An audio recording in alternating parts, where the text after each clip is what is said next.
ఈ మాదిరిగా ధ్వంసం చేశారు. 25 సంవత్సరాలుగా వీళ్ళు ఇక్కడ ఇంట్లో ఇల్లు కట్టుకుని ఇక్కడే ఉంటా ఉన్నారు. ఓవైపు ఏమో సుప్రీంకోర్టుకు సంబంధించి సుప్రీంకోర్టులో ఈ స్థలానికి సంబంధించి ఓవైపు ఏమో న్యాయ పోరాటం జరుగుతూ ఉంది. సుప్రీంకోర్టులో పిటిషన్ పెండింగ్ లో ఉంది. డిసెంబర్ 31వ తారీఖు వరకు పోలీసులను డిసెంబర్ 31వ తారీఖు వరకు ఈ 42 కుటుంబాలకు సుప్రీంకోర్టు ఊరటనిచ్చింది. డిసెంబర్ 31వ తారీఖు వరకు సుప్రీంకోర్టులో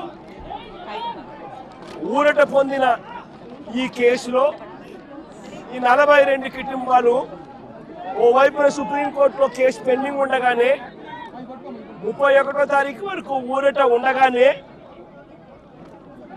ఇక్కడ పోలీసులను అడ్డు పెట్టుకొని ఏకంగా 200 మంది పోలీసులు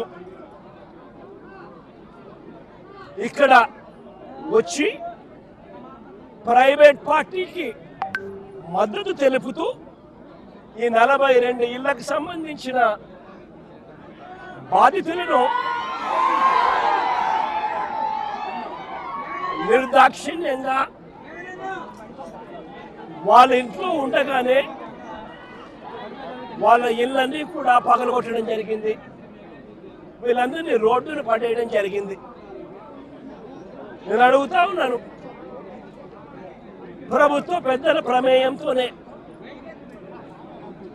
వారి సహకారంతోనే వారి ఆశీస్సులతోనే ఇంత అకస్మాత్తుగా సుప్రీంకోర్టులో డిసెంబర్ 31వ తారీఖున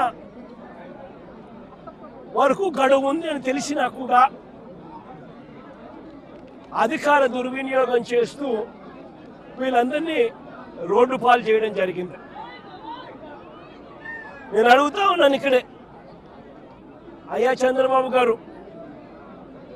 ఈ 2 ఎకరాల 17 సెంట్లకు సంబంధించి వీటి విలువ ఎంత అని చెప్పి నేను ఇక్కడ అడిగా. ఎంతక్క ఇక్కడ దీని విలువ? ₹1,00,00,000 ప్లాట్ అండి. అందరి ₹1,00,00,000 పైనే ఉంది. దాదాపుగా ఈ 2 ఎకరాల 17 సెంట్లు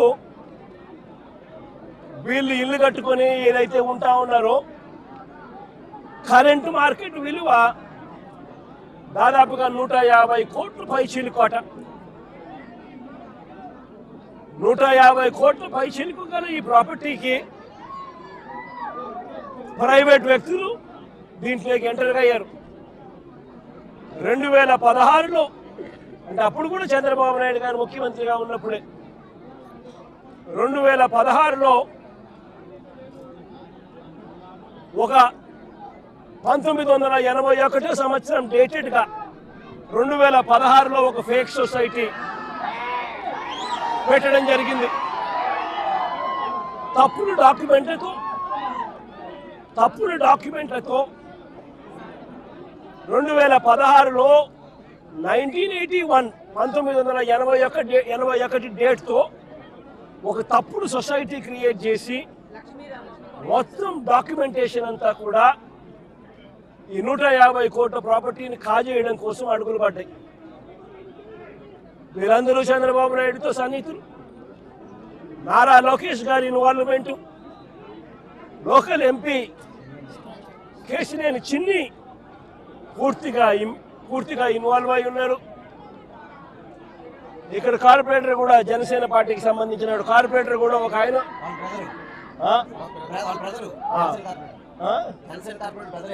జనసేన కార్పొరేటర్ సంబంధించిన వాళ్ళ బ్రదర్ కూడా ఇన్వాల్వ్ అయి ఉన్నారు. ఇంతమంది కలిసి అధికార దుర్వినియోగం అనేది ఎలా ఉంటుందన్న దానికి నిదర్శనం ఇది. ఓవైపున కేసులున్నాయి, సుప్రీంకోర్టులో కేసు జరుగుతూ ఉంది. డిసెంబర్ 31వ తారీఖు వరకు వీళ్ళకి వెసులుబాటు ఉంది. మరోవైపున ఆ కేసు అక్కడ కొనసాగుతూ ఉండగానే 200 మంది పైచిలకు పోలీసులు ఇక్కడికి వచ్చి ఏకంగా ఈ పోలీసులు ఈ అన్యాయస్తులకు మద్దతు ఇస్తూ బుల్డోజర్లు పెట్టి పేదలను మధ్యతరగతి వాళ్ళను రోడ్డు పాలు చేసిన ఘటన ఇది. నేను అడుగుతా ఉన్నాను ఇక్కడే, ఈ 2 ఎకరాల 17 సెంట్లలో దాదాపుగా 25 సంవత్సరాల నుంచి, అంటే 2001 పై నుంచి 2001 ముందు నుంచి 25 సంవత్సరాలుగా వీళ్ళు ఇక్కడ నివాసం ఉంటా ఉన్నారు. ఇందులో చాలా మంది ఇల్లు కట్టుకున్నారు.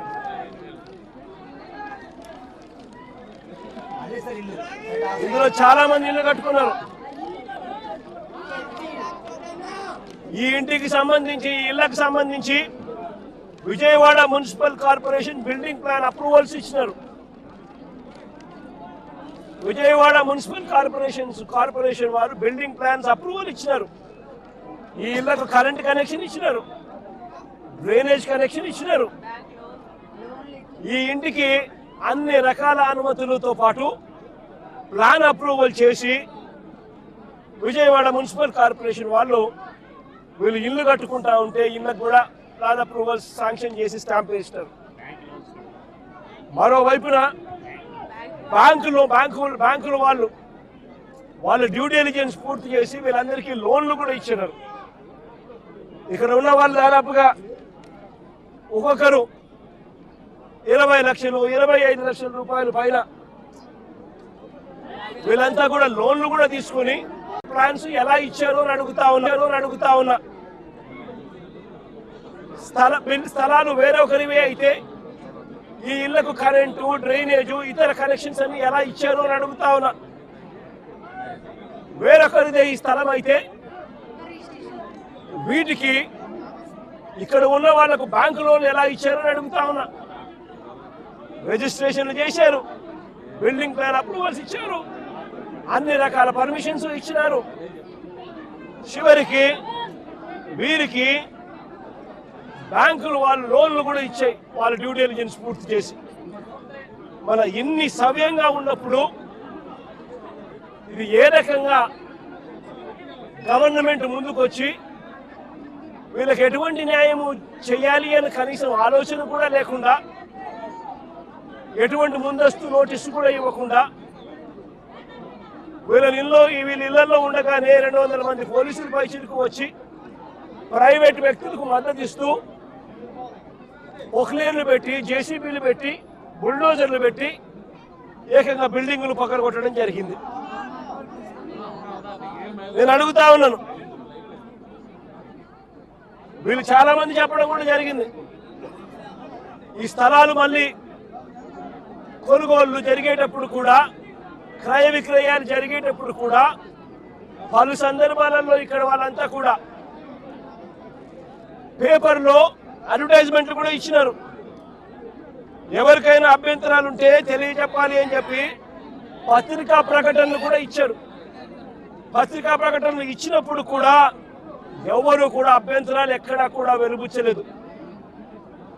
అలాంటిది 25 సంవత్సరాలుగా వీళ్ళు ఇక్కడే ఇలాగే ఉంటే వీళ్ళను బుల్డోజర్లు పెట్టి ప్రైవేట్ వ్యక్తులకు మేలు చేసేందుకు ఈ 150 కోట్ల పైచిలకు, ఇవాళటి వాల్యూలో 150 కోట్ల పైచిలకు వాల్యూ ఉన్న ఈ ప్రాపర్టీని కబ్జా చేసేందుకు ఏకంగా చంద్రబాబు నాయుడు, ఆయన కొడుకు, ఆయన పార్టీకి సంబంధించిన ఎంపీ, జనసేన పార్టీకి సంబంధించిన కార్పొరేటర్లు ఇంతమంది ఒకటై పేదలను నిస్సహాయాలుగా ఈరోజు రోడ్డు మీద నిలబెట్టించారు.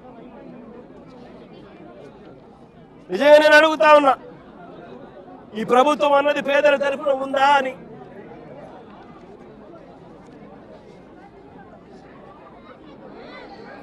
ఎక్కడైనా ఎప్పుడైనా కూడా ప్రభుత్వం అన్నది చేయాల్సింది ఏమిటి? ఇటువంటి పరిస్థితిలో వచ్చినప్పుడు వీళ్ళంతా వెళ్ళి కంప్లైంట్లు కూడా ఇచ్చినారు. సాక్షాత్తు చంద్రబాబు నాయుడు కలిసినారు, చంద్రబాబు నాయుడు 3 సార్లు కలిసినారు, లోకేష్ 2 సార్లు కలిసినారు, అర్జీలు ఇచ్చినారు. చివరికి ఎవరికైతే వీళ్ళు అర్జీలు ఇచ్చినారో వాళ్ళే కుట్ర పన్ని వాళ్ళు వాళ్ళ ఎంపీలు వాళ్ళకి సంబంధించిన కార్పొరేటర్ వీళ్ళంతా కలిసి కుట్ర పన్ని ఏ రకంగా వీళ్ళంతా కూడా వీళ్ళకి అన్యాయం చేశారు అన్న దానికి నిదర్శనం ఇది.